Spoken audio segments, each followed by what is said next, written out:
Quand elle revient dans le quartier de son enfance, à Lens, les souvenirs de son passé douloureux assaillent Karen De Bruyne.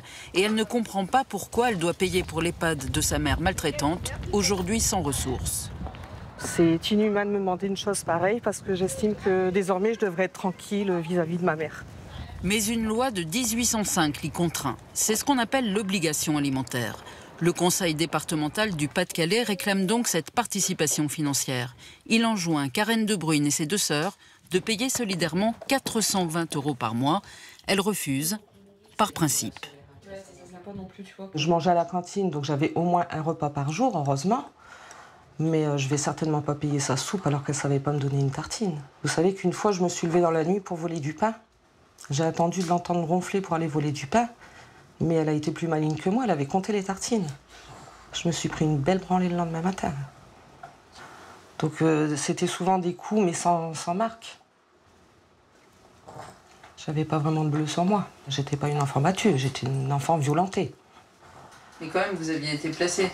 Oui, j'ai été placée pour violence de la mère, ainsi que tous mes frères et sœurs. Les frères ont été placés en foyer d'accueil plus longtemps qu'elle, 3 ans. C'est pourquoi la loi les exonère de l'obligation alimentaire. Le plus dur pour ses sœurs, justifier auprès de l'administration qu'elles ont été maltraitées.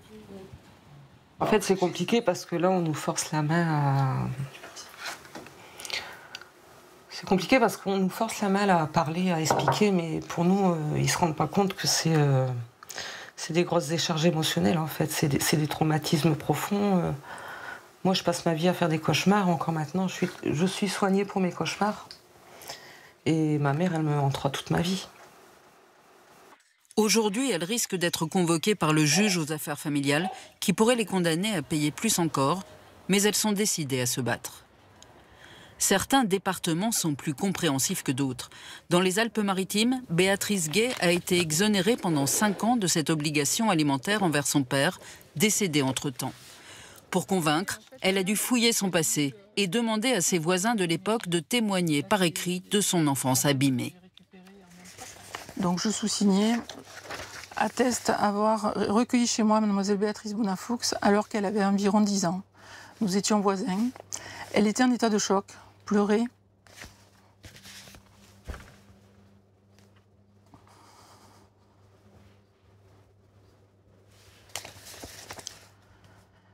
Et répétait que son père voulait tuer sa mère. Voilà. Même 40 ans plus tard, ça vous émeut? Ouais.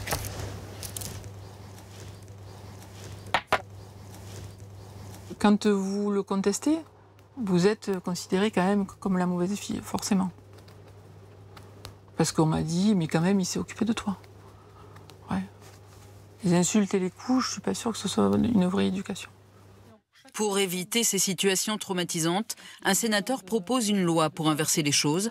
Dans les cas litigieux, si le parent veut bénéficier de l'obligation alimentaire, c'est lui qui devra prouver qu'il n'a pas été maltraitant.